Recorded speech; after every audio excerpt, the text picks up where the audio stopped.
I'm with Maria Grech from the Franciscan Family Centre in Bethlehem. Now, Maria, what is the Family Christian Centre? Well, this is a center that started in 2004, and the main object of it was to counsel the families in Bethlehem and the surroundings. And what is the mission here?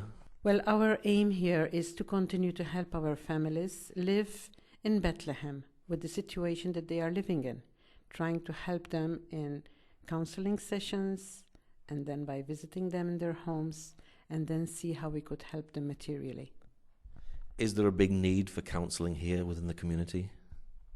Yes, I think this is a very big need in Bethlehem and the surroundings, because as in other countries, counseling is always needed, especially in the families with the couples and their kids.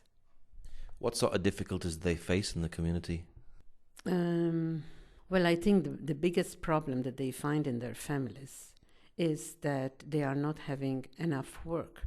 There are a lot of unemployment, especially since the wall has been built, because most of the people of Bethlehem, Beit Jal, and Beit Zahur used to work in Jerusalem, and now this is not possible. So this is a big, big problem for our families. And I think that's why most of the problems between couples starts, because there is not enough money. How does unemployment affect the family itself? Well, it affects in many ways, because if the husband is not working, the wife needs money to bring up her kids, to pay their rent, to pay the school fees, to pay 101 things. Does it develop abuse within the family home as well? Sometimes it does, because if the mother is always asking her husband that she needs money and the husband has no money, I don't think he could go and steal or do something to get money. So probably that's the first occasion that the abuse starts between the wife and the husband. Is there a real sense of hopelessness within the community in general here in Bethlehem? I think now we've been living this for many years, since the first uprising, and not many things have changed. So I don't know until when we could continue to go like this. It must be difficult for the youth as well to feel a sense of hopelessness. You've got nothing to look forward to. This is true, except that now that I've been many years in Bethlehem, many of our young people, females and males, especially the females, they continue their studies in university, which is true. They have their university studies, but when they finish their studies, very few find jobs. So this is a big, big problem for our young people. Does a family member going to the university also put an added pressure onto the family as well? They do, because university needs money. So they need to pay their university fees. Although we are trying to help as much as possible, the church in Bethlehem is trying to help as much as possible to pay these university scholarships by giving them scholarships. And that brings a bit of hope as well to them. That's right, it does, because the families, they need really help. They can't, when they have 3, 4 kids, it's very difficult to pay university studies. Is it difficult counselling a family for the very first time, and do you see a lot of change, and how do you feel when you see change over the year? In the beginning, it's very difficult, the counseling for them, because they know that, a lot of personal things will be going to talk about. But the first thing that they ask, who are you? And once they know that I'm a sister, and more I'm a foreigner, they have much more trust to talk, and they know that nothing comes out from the center. Is it difficult to actually get someone to come to counselling in the first place? And is it hard for a male member as well to also come? I think it's difficult for everybody, counseling, because, as I said before, you're going to talk about your personal things. For the woman, I think it's much easier to talk. She's talking to another woman. But for a man, it's a bit difficult. But I think the men will come because probably that they are Christians and they want to keep their family together.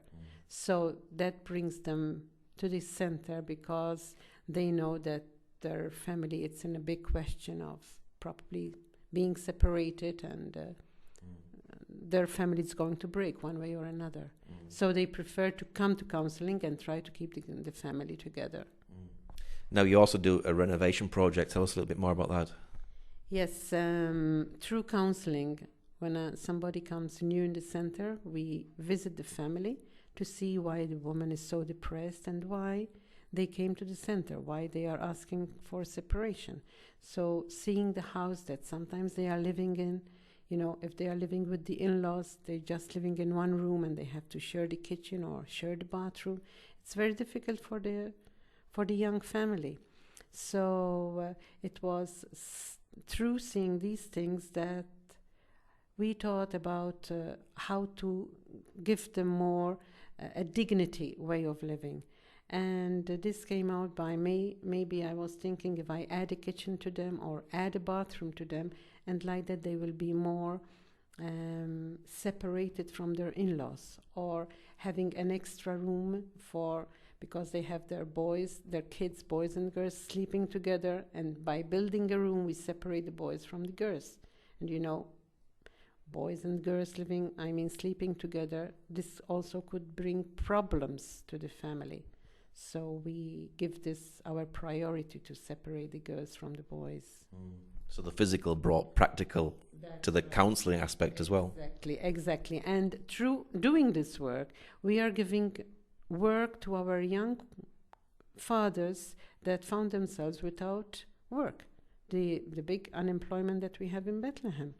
And when these people come and I told them I don't have anything to give you, but I have work, these young men told me, "Sister, give us back our dignity because we don't want to beg anymore. This is not our life. This is not our way of living." So it really wasn't about getting a free ride. They really wanted dignity, and this was a way of providing the dignity for them rather than give them something for free. That's right. And they never came again to ask for bread or for milk or for food. They always come and ask me, "Sister, have you got any work? We want to work." Which for me, this is really something that I appreciate. When you renovate a home, is this all done by faith? As I said before, I thought of doing this work is to give people back their dignity, and I believe that our Christians, they believe in their dignity because they want to keep their families in the right way. So really, I do it through faith, because I believe in them, and it really happened. And what's it like for you going in to see a family change once a renovation has taken place? Yes, this many times happened. They told me once the project is finished, they come and tell me, "Sister, our life have changed. We are living in our dignity." And you could find them, even if they couldn't really do something to their homes, but I could find a woman keeping her house cleaner, and she would add something to their house to make it look nicer. So for me, that gave me more, encouraged me more to continue this job creation, house renovation. It became a joy to be in the home for the whole family rather than a burden and a struggle. That's right. And they liked having their home. And you could see them, trying to keep their home always, clean and always ready for people to come and visit them. Now, you've been living in Bethlehem for many, many years. Why do you do what you do? Because I think I believe in what I'm doing. And I've been living, for many years in Bethlehem. And I really love these people that I lived with and that I worked with and that I hope to continue to live with.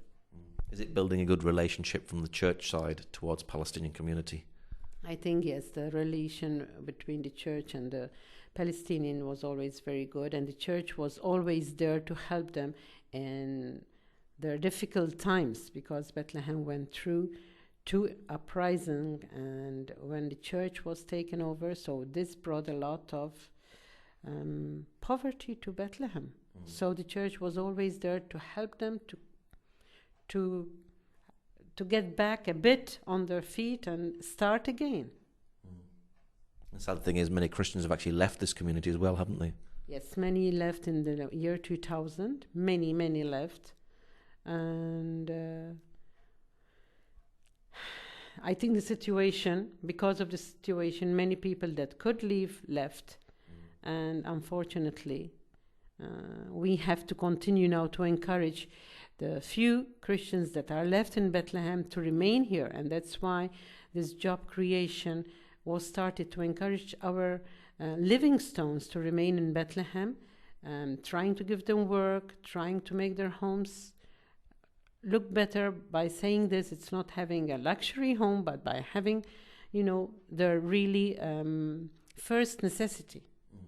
And I think this played a role, and helped the people to remain in Bethlehem. And what's your prayer finally for the Palestinian Christian community here in Bethlehem?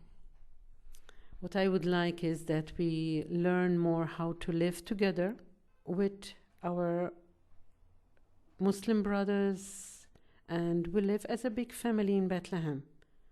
We have to encourage and to learn how to live more positively together. Okay, Sister Maria, thank you very much. You're more than welcome.